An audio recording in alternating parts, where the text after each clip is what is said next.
विश्वामित्र जब दिया किया मर्त लोक पियाना, धारे रूप बराहा बाग में लाध्यम ताना।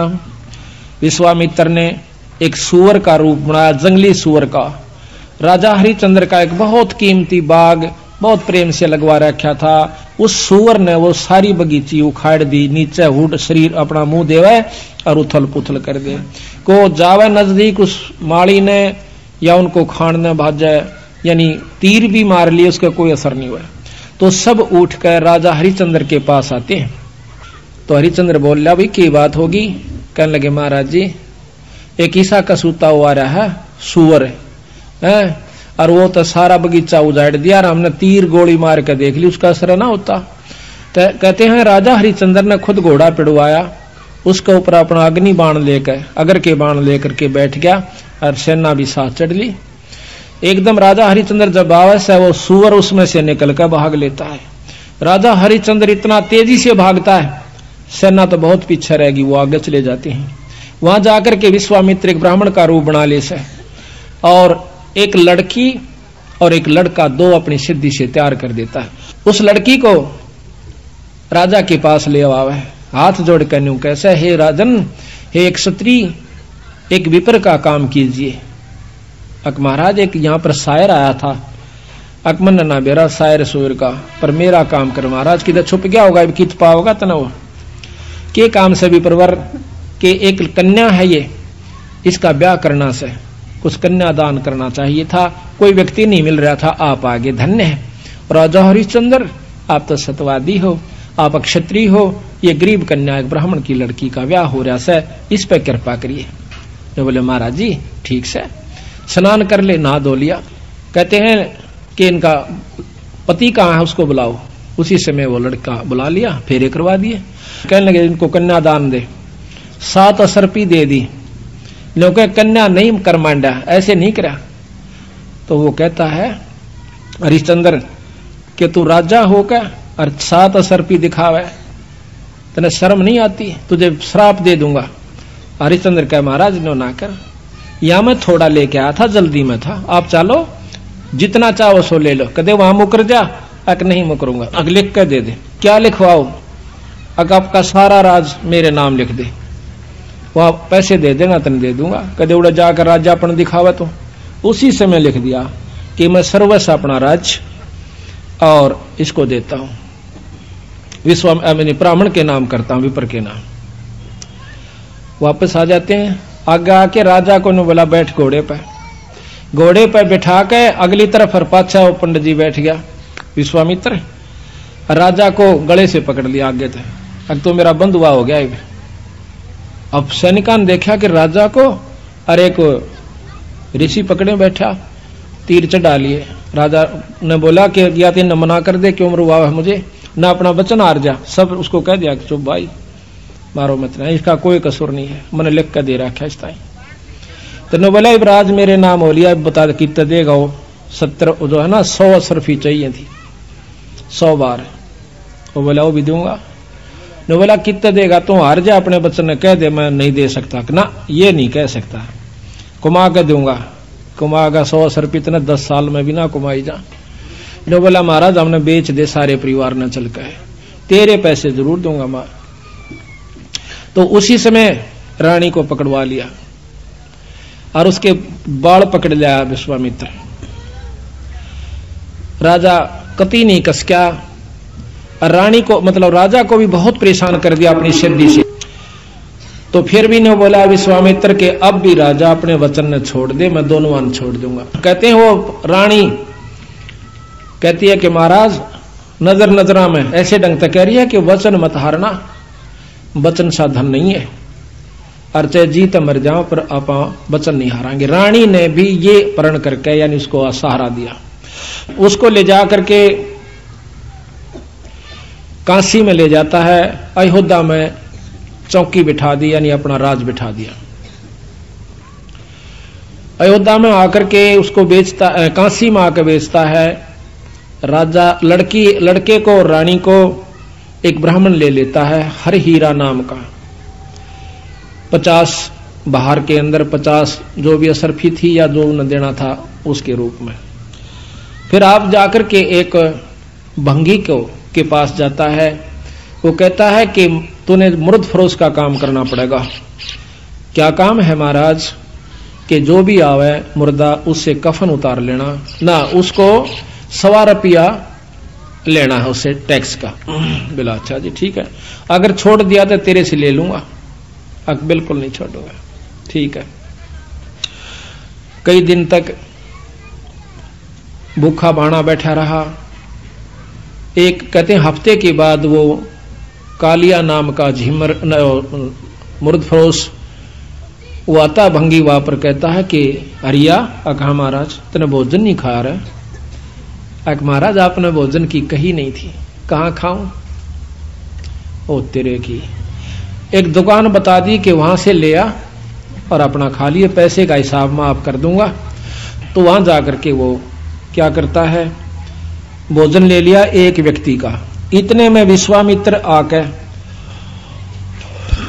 एक भिखारी का ब्राह्मण का रूप बनाकर कहता कि महाराज मैं भूखा सा, भोजन दीजिए।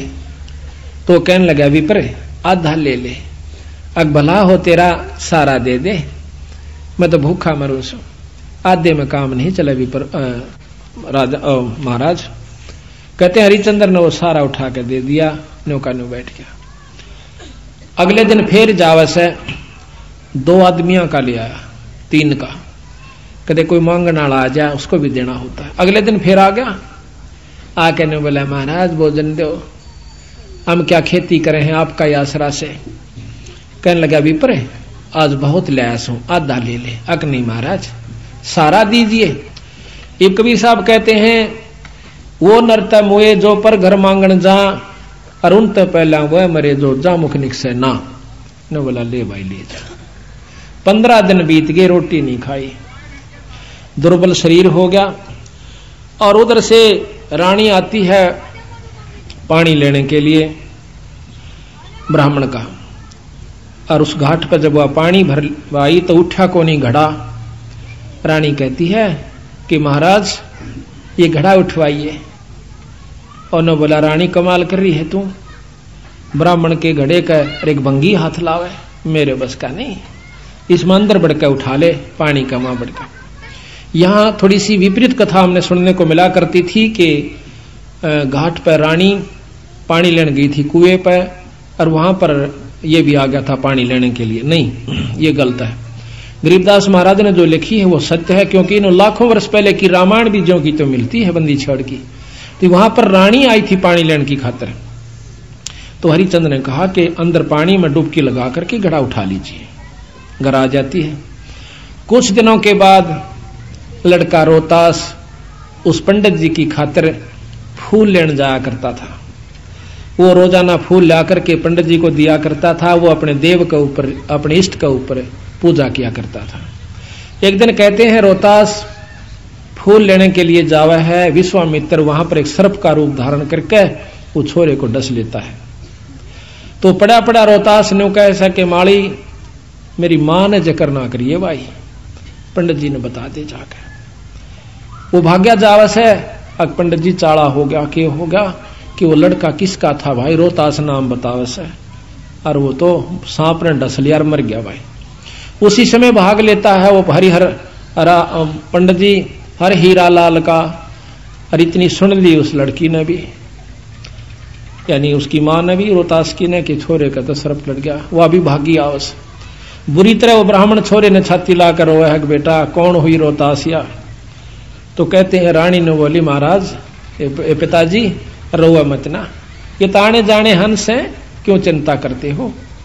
उस मां ने उस ब्राह्मण का ढाढ़स बढ़वाया कि ये तो आना जाना खेल से, रो मत ना महाराज, हम सब ने जाना से, हमारे साथ होनी थी सो होगी, कोई बात नहीं।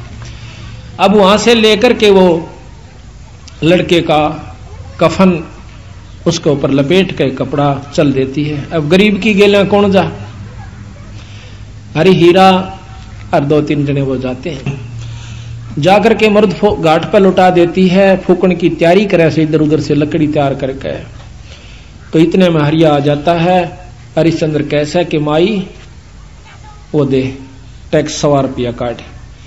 तो वहां पर वो कहती है कि महाराज ये आपका बेटा रोहतास है, अग मेरा कोई पुत्र नहीं है, और मैं आपकी रानी सू, कोई पुत्र नहीं, मेरा कोई बेटा नहीं, 100 रुपया दे दे।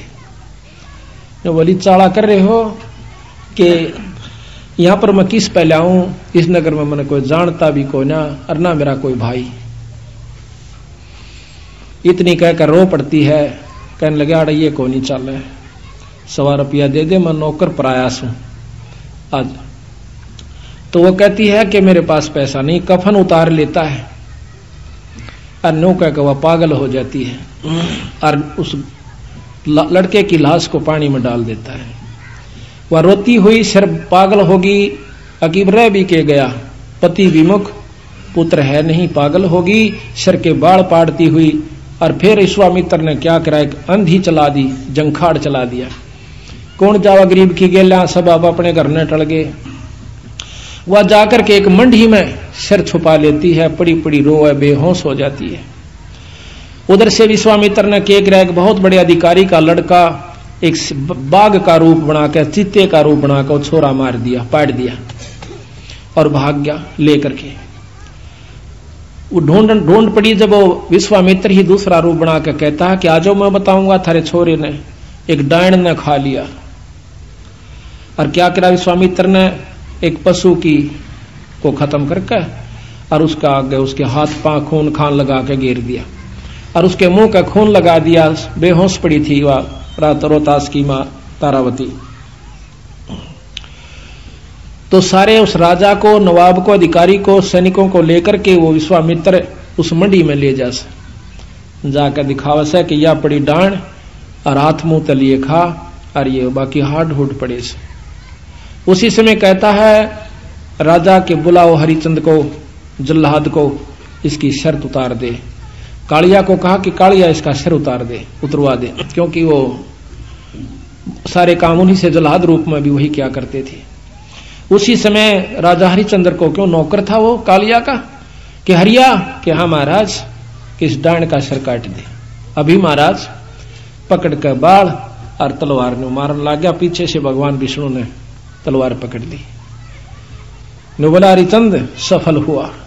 कौन सा भाई, कि भगवान विष्णु। अकन्यो नहीं, भगवान बहुत दिन हो गए छुप कर रहते ने, सामने आ जाओ ना, छोड़ दो तलवार ने, प्रगट सामने आ जाते हैं। कि मांग हरिचंद के मांगा है, कि महाराज जब दर्शन हो गए मांगन ने भी के रह गया मेरे पास, कि फिर भी मांग भाई। अक आप पक्का वचन भर लो, कदे फिर जाओ। अक वचन भर लिए। ने बोला सारी काशी पार होए और या बांदी जीवित हो, ठीक हो, और इसका छोरा जीवित हो जा, और विमान में बैठकर जा, यहाँ के काशी के पशु और पक्षी भी स्वर्ग में जाने चाहिए। बोल तेरी के सलाह से। ने बोला तथास्तु, सारे स्वर्ग में जाएंगे। बोल सतगुरुदेव।